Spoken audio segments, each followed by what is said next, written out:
Welcome to Merchman Seeds Cup of Joe. On this episode, Dylan explains the importance of soil sampling this time of year. Here's some things to consider when it comes to tillage.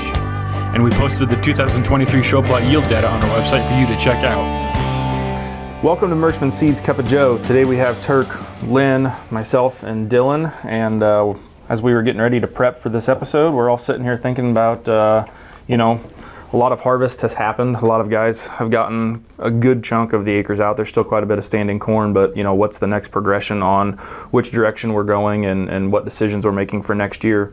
And I kind of wanted to talk about soil sampling just a little bit to get it kicked off. And Dylan, you spent a lot of time with your project this past, from the spring all the way through the summer, really, pulling soil samples and tissue samples on corn. What did you find when you were looking at pulling those soil samples throughout the year? Yeah, so I would say probably depth consistency is probably your number one factor when you're doing it. If you're hiring it out or yourself, I mean, that's the main, kind of your main goal, I would say, is make sure you're getting that consistent, roughly around 6 inches. I would say that we'd send off, but that's kind of a big important key, because that's where all your nutrients are. Sometimes they're gathering in that soil, in your soil profile, and that's what you're wanting to measure. So that's what across the field level, that's what we need to be really focusing on. And then another key thing would be kind of like where your moisture line is in your soil profile. So make sure you're hitting that kind of consistent through your whole field on a field-to-field basis. So when you're pulling soil samples throughout the year, one of the things that stuck out to me was the variability in the amount of P and K that you had, and you were always pulling from the same exact spot every single time. So do you think it's a good idea, once you're in the practice of soil sampling, are you a fall versus spring guy, or are you just, whatever you do, you want to keep it consistent? I would say whatever you're doing, just stay consistent year to year based on when you want to apply your fertilizer. I would say if you're more of a fall applicator, I would lean on more of the fall soil sampling, so that way you're truly seeing what's in there when you want to put that on. Then the same for in the spring. It just depends on, I would say, kind of the moisture too, on what's bringing everything available too. So really what you're talking about is sample as close as you can to the application you're going to do. Because if you do it in the spring and then you have a crop take nutrients out all year long, you're not going to have the number you want. Right, and I think the amount of phosphorus, mainly more potassium, but the amount of potassium changes from the fall to the spring because you have that bleed out of the stalks, it bleeds out of the leaves and stuff, so the numbers in the spring are going to be higher. So I guess my point is that if you're always a fall soil sampler, you want to take them in the fall. If you're always in the spring, you want to take them in the spring, because we could see as high as 30 parts per million on phosphorus on a Malic test throughout the year. Fluctuation we saw as high as probably close to 70 or 80 on the potash when we were looking at its fluctuation throughout the year, and that's just moisture, heat, and how much breaking down plus what the crop's pulling up as well. Yep. So soil sampling is definitely at the top of mind, and I think I'm kind of more of a proponent for grids and tighter grid spacings every year to try to minimize the amount of fluctuation that you have out in the field, because hefties talk about it all the time. If you're down to 1 acre grids, I mean, you can even see the differences between your 1 acre grids versus your 2.5 versus your 4.5 versus your 10s. So the tighter the grid sample that you can afford, the more you can utilize a variable rate application and get things as even as possible. Yep. Then I would say another thing is make sure you're sticking to, if you're going to sample bean stubble this year, whenever you go and soil sample again, I would do the same thing on bean stubble consistently. That way it's all moving after the same crop you just removed. So right. Oh, that's a very good point as well.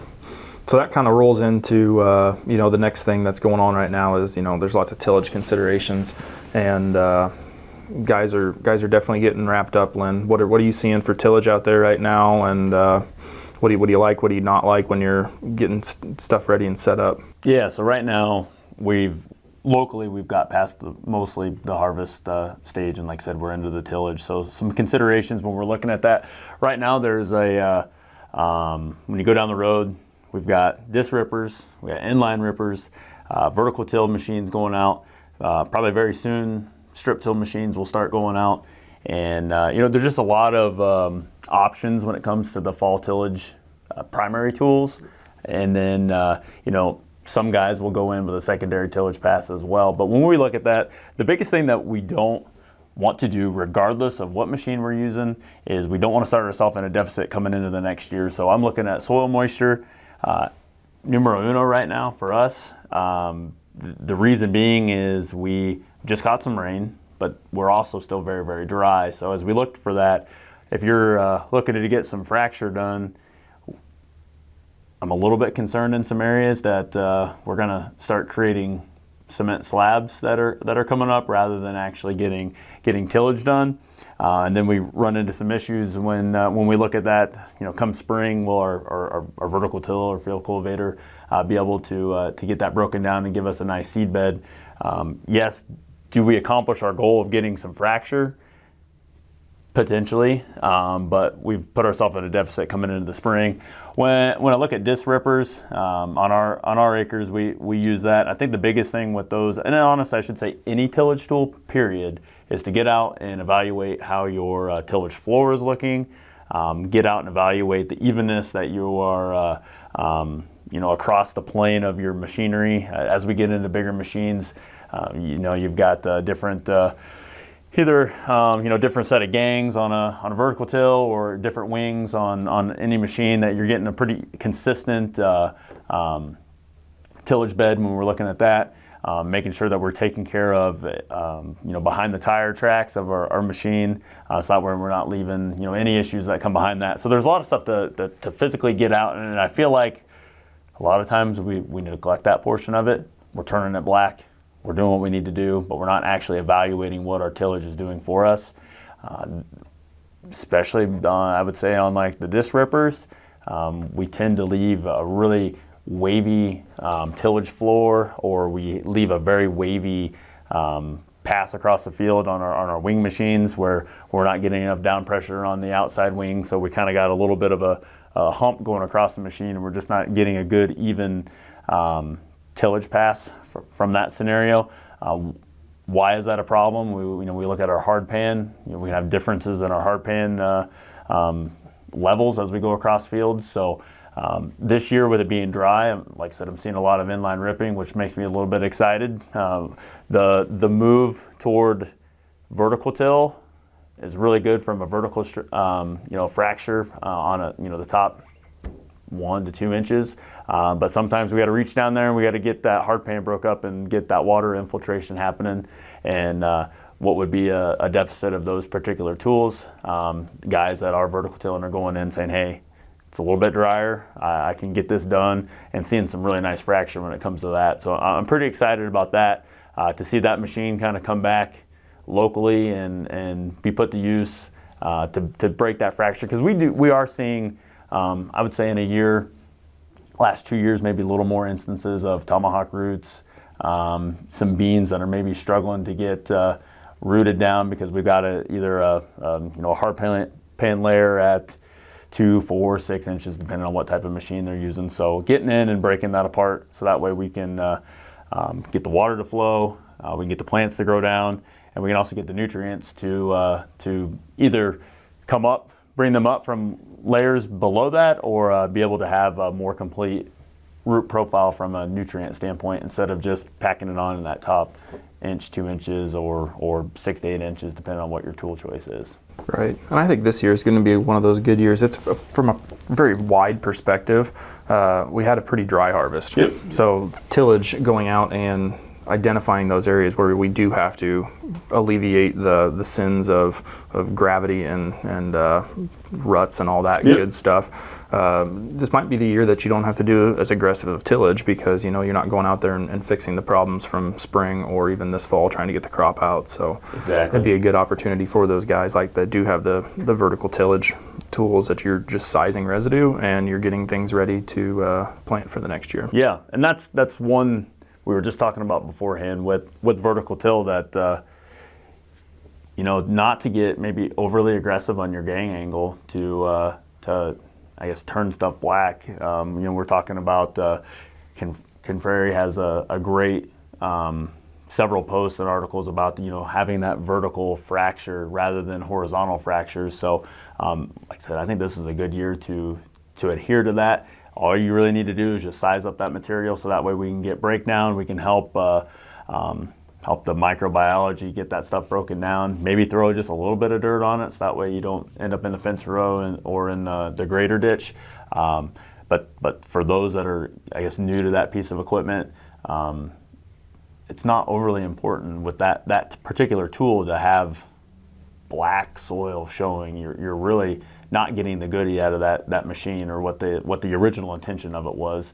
And like I said, if folks want to, we can probably post a link to Ken's video series on that. It's a really great series on how the progression of basically vertical till and the agronomic aspects to that, and how that tool fits. Because the other thing that I think is really interesting when we talk about this fall tillage is how fall tillage is now playing into some of the regenerative ag, the carbon. A lot of these programs, you can't pull your ripper out and go turn it black and have 6 to 8 inch soil disruption. We're moving to, if we want to take advantage of some of those programs, we have to be sub 6 inches. And from a tool standpoint, that limits us to some of these maybe coultered strip till machines, vertical till, maybe a lightly used chisel plow, but I don't know, is that something that's still quite as popular as what maybe it used to be? I don't believe so. I think again, we're really talking about trying to preserve the natural structure of the soil, and the more that we could, the less movement, side to side movement that we can do, the more you're going to help that. That's what we're talking about here, is trying to get better soil tilth and better penetration, because the plants naturally made those channels within the soil, the roots, last year's roots, and as they decay and they stay there, you'll have better soil health. Absolutely. And as I'm looking at one form of potential tillage, if you wanted to even call it, but just dragging that anhydrous bar through the field as well is another progression, and guys are starting to watch the temperatures as things happen here. And whether you're looking at agweather.com, which would be Snodgrass's long-term forecast, or Iowa State actually has an update on their Mesonet, their ISU Mesonet weather station. If you pull up, all you got to do is Google Iowa soil temp, and it pulls up their one of the first links there, and it has your past 3 days of observations. But this is a new tool. They have a GFS forecast for when they believe the soil temps are going to start dropping below. So where we're at currently, the southeast corner of Iowa is at 54 degrees, the northwest corner is at 50, and we got a little bit cooler down to 48 in the northeast corner, and it's still pretty warm at 57, 58 down in southwest Iowa. And each state has their own model that you can use for this.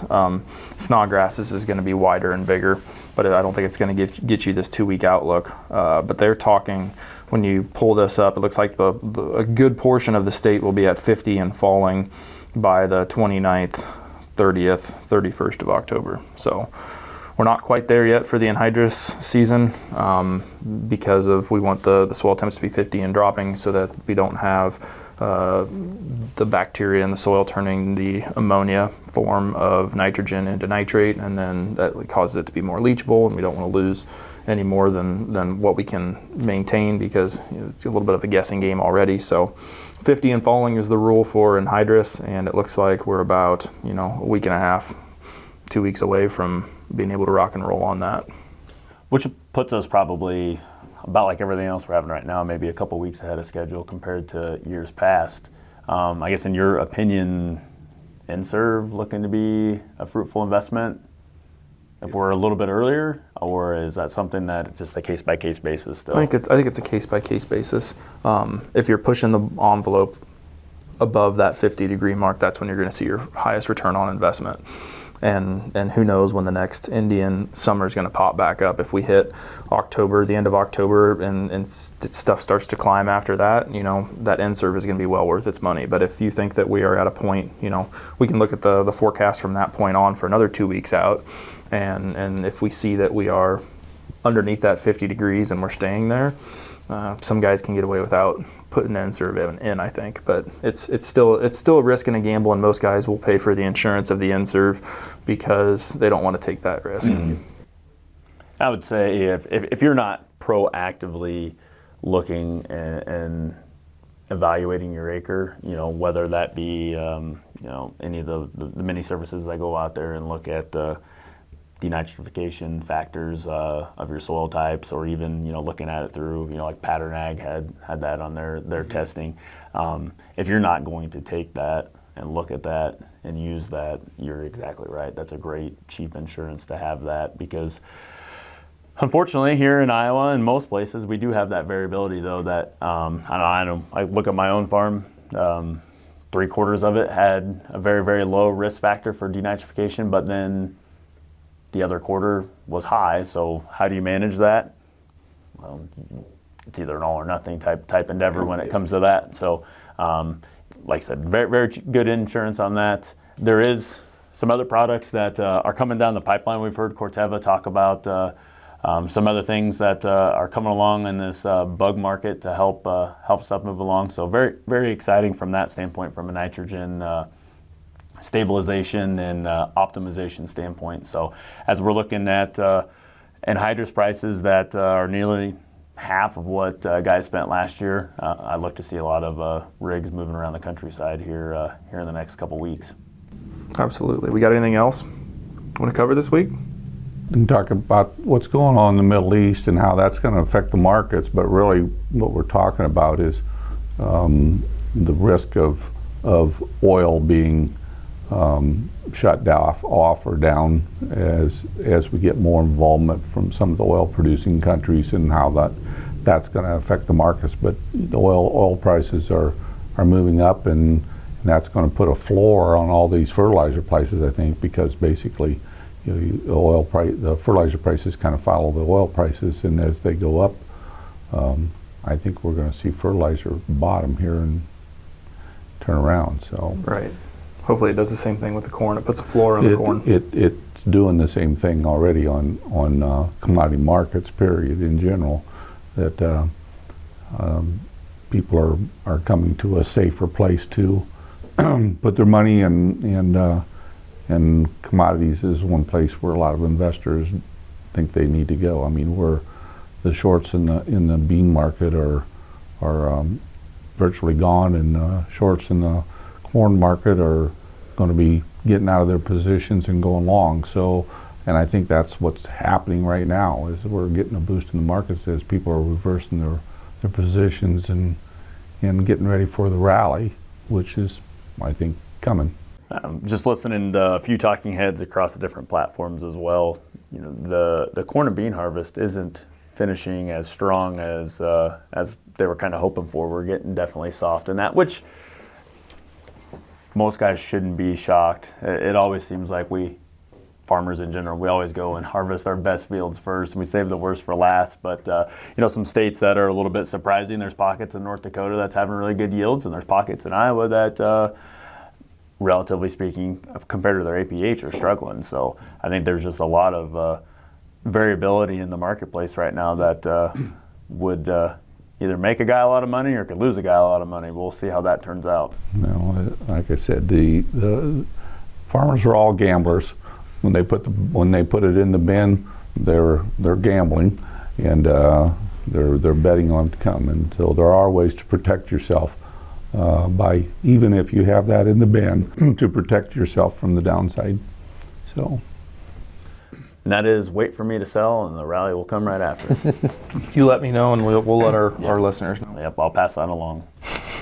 So the only other thing that I had to add before you can finish us out here, Lynn, is we do have the 2023 show plot yield data. It's going to be put on the website today. And if you guys wanted to thumb through our list of show plots that we currently have out. That list is still gaining every day. We get a handful of new ones that keep coming in, and hopefully in the next week or two we'll be able to compile some of that data and see what it looks like from an east standpoint, from a central standpoint, from a west standpoint, and kind of start talking about new varieties of soybeans and new hybrids on corn, and where we think things fit, and some of the good information that we have. So, Lynn, you got the corny joke for the day? I do have the corny joke, and this is coming via a viewer and a former employee here, Marlis Lampy. For those of you folks that ever called in, you probably were greeted by Marlis, and she sent this in. So if this is not to everyone's desire, blame Marlis. All right. Why does a rooster crow so early in the morning? No idea. To get a word in before the hens wake up. That's a good one. Thank you, Marlis, for submitting that for sure. So, I hope everybody's having a safe harvest. I hope things are coming together, and as we're thinking about all of the work that's still left to come that happens after harvest, I hope everybody's safe, and hopefully had some nice insight for you. And we will catch you next week.